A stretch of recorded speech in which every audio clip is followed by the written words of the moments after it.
Time है, availability है, easily available है, लोअर कास्ट का एक फैक्टर आ जाता है। ठीक है, देन जो है ना वो ब्लड बहुत अच्छा आ जाता है। लिमिटेशंस क्या है, दो मेन लिमिटेशंस है बेसिकली सिटी स्कैन की। तो रेडिएशन है, रेडियोलॉजिकल जो है एक्सपोजर बहुत ज्यादा होता है इसके अंदर। ठीक है, और सेकंड जो है वो ये फोसा जो लीजन वो बोनी आर्टिफैक्ट्स की वजह से बहुत अच्छे नजर नहीं आते। सो एडवांटेजेस काफी ज्यादा हैं। दूसरा, आप लोग ये बता रहे हैं कि जो एडवांटेजेस के अंदर अब पेशेंट मेन एडवांटेज क्या है आपके।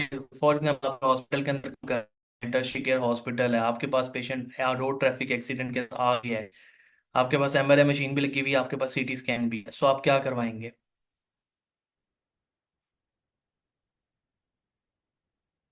गलत जवाब दें बेशक, ठीक है, जवाब दें। तो क्या करवाएंगे?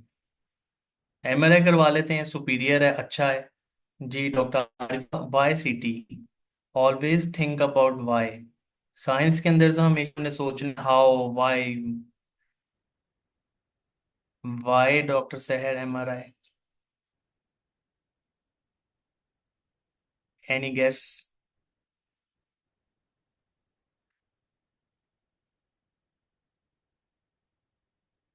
सो बेसिकली द आंसर इज कि हम सीटी को initial CT, if there's any normality, then we will go for MRI because we need long scan time for the MRI. Okay, that's fine। ठीक है, अच्छी बात है कि आप जवाब देते हैं, इससे जो है ना हमारा लर्निंग बेहतर हो जाता है। सो सीटी इसलिए कि एक तो ब्लड को, हेमरेज को बहुत अच्छे तरीके से वो आपको विजुअलाइज करवाता है, number one. Number two, shorter time. Very good, ठीक है, शॉर्ट टाइम है, जल्दी इमेज हो जाएगा। अब एक्सीडेंट के साथ केस है, आपने ईटीजी ट्यूब उसको डाली हुई है, FGS है, ठीक है, तो आप एमआरआई का वेट कर रहे हैं, देन आपने एक्सक्लूड बेसिकली करना है कि डिप्रेस फ्रैक्चर है, एक्यूट सबड्यूरल है, क्रॉनिक सबड्यूरल है, या देन कोई कंट्यूजन है, देन कोई, या फिर कोई एक्स्ट्रा ड्यूरल है। सो ब्लड को बहुत अच्छा दिखाता है।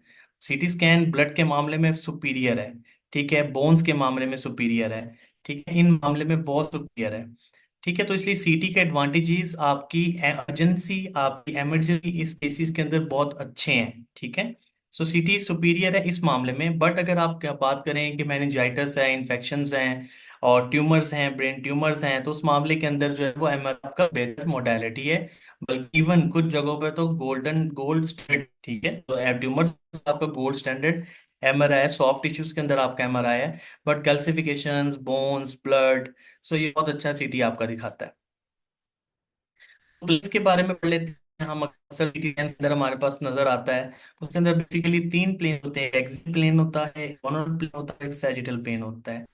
बेसिकली जो लीशंस है वो ऐसे, फॉर एग्जांपल मेरा सर है, तो ये नीचे से स्टार्ट हो रही है और इसके स्लाइसेस बन रहे हैं, ठीक है। सो इस तरह पहले तो ऐसे स्लाइसेस बन रहे हैं, ठीक है, फिर ये सेंटर से स्लाइसेस बन रहे हैं, सेंटर साइड हो जाते जा रहे हैं, जो इसको सेजिटल हम कहेंगे।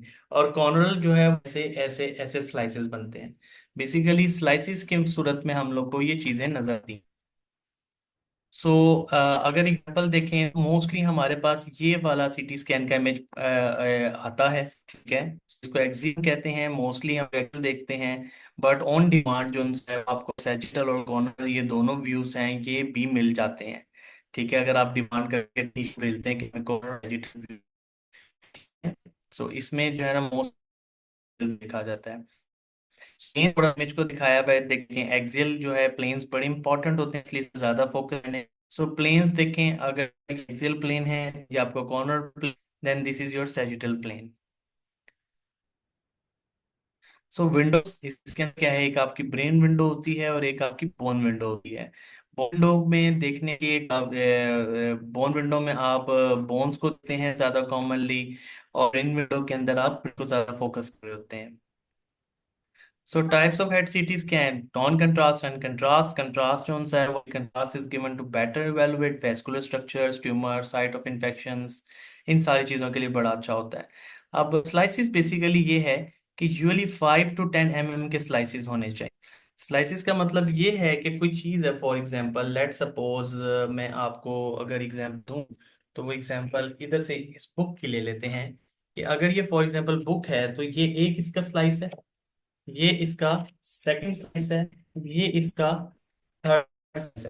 सो ये अगर फॉर एग्जाम्पल मैं इस बुक को यहाँ इतने ज्यादा पेपर्स जो उनसे ऊपर उठा लूं और ये वाले पेपर्स फिर जो उनसे वो ऊपर उठा, तो इसमें से जो कोई बीच में कोई इंजरी होगी या कोई छोटी मोटी कंफ्यूजन होगी या कोई छोटी मोटी एबनॉर्मेलिटी होगी वो स्किप हो जाएगी।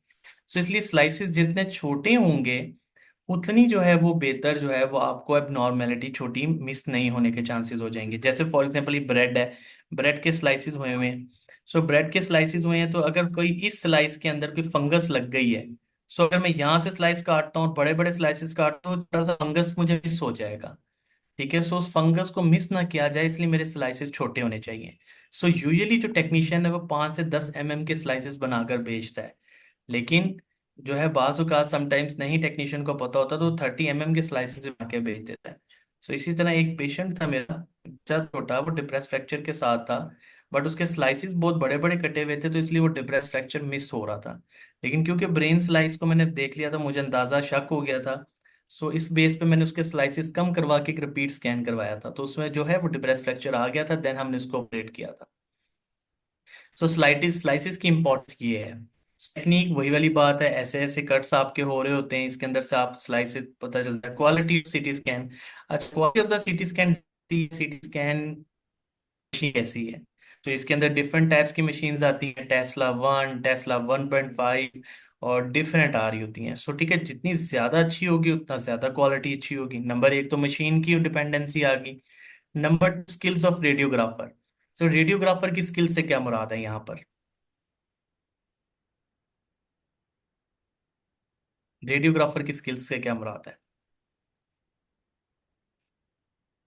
बेसिकली जो टेक्नीशियन कर रहा है, हमने स्लाइसिस की बात की है, हो सकता है वो स्लाइसिस बड़े कर ले, हो सकता है पेशेंट मूव कर रहा है तो भी स्कैन निकाल दे, हो सकता है वो पोजीशन सही ना बने तो भी स्कैन निकाल दे।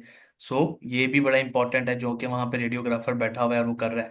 Then cooperation of the patient, ठीक है, तो ये सारी चीजें मैटर करती हैं। स्किप करते हैं अब बेसिक्स पे थोड़ा सा। अब बेसिकली जो है, जो टर्मिनोलॉजी यूज होती है सीटी स्कैन के ऊपर वो होती है आइसोडेंस, हाइपोडेंस एंड हाइपरडेंस।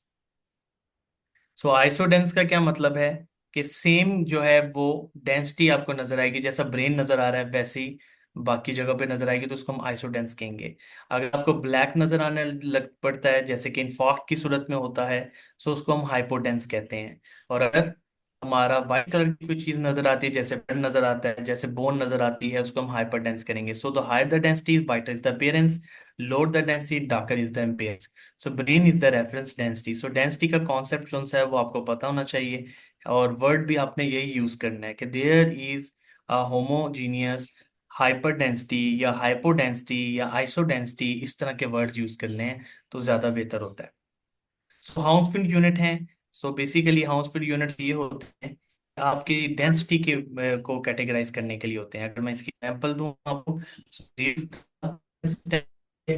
है, देन आपकी मसल जाती है, जितना वाइट होता जा रहा है उतना हाउस यूनिट पॉजिटिव में जा रहा है, और जितना ब्लैक होता जा रहा है उतना आपका हाउस यूनिट आपका ब्लैक